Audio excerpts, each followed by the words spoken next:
Now, joining us to unpack this part of the story is founder and CEO of Inside the Middle East Intelligence and geopolitical analyst Avi Melamed. Avi, thank you so much for joining us. We, of course, also have in studio here Grisha Yakubovich.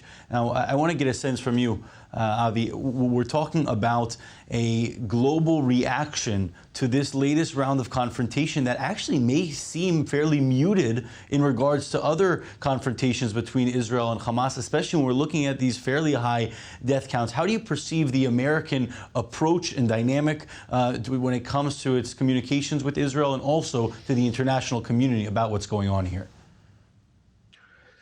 Thank you for having me. I think it has to be associated with the big story with the Iranians. Now the world starts to realize the danger that the Iranian missile program presents to the region. The Saudis have been suffering that so far. Now they see these hundreds and hundreds of rockets launched at cities, the barrage of rockets launched in the cities of Tel Aviv, 4 million Israelis under this attack. Even the most, I would say, peaceful people in the West must start asking themselves what exactly they are looking at. They are looking at a terror organization who is committing a war crime and attacking civilians.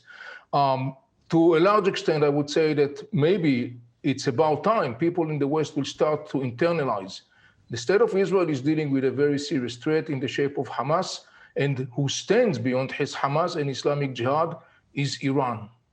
Right, and I want to take a step even further. We'll zoom out a little bit because we are talking about a situation that's happening shortly after Israel has managed to reach agreements and achievements with the rest of the Arab world. How much are those agreements and really those relationships in jeopardy, given what we're seeing happening right now with the Palestinians in Gaza and also throughout Israel and the West Bank?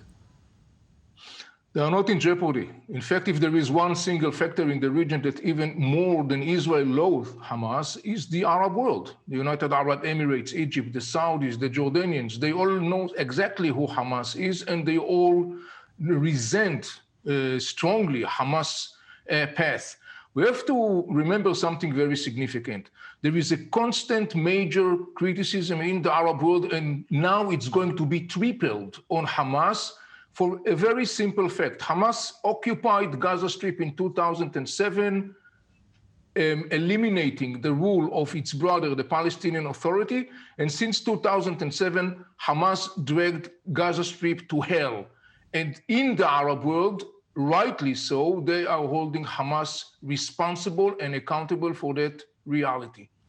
Avi, just another question, because we haven't spoken too much today about the Egyptian role here, but that's obviously a crucial element to reaching a potential ceasefire when it is reached, and we assume it will happen at some point in the near-ish future. Where do you see Egypt's role now in their success in bringing the two sides to at least a temporary de-escalation of the hostilities?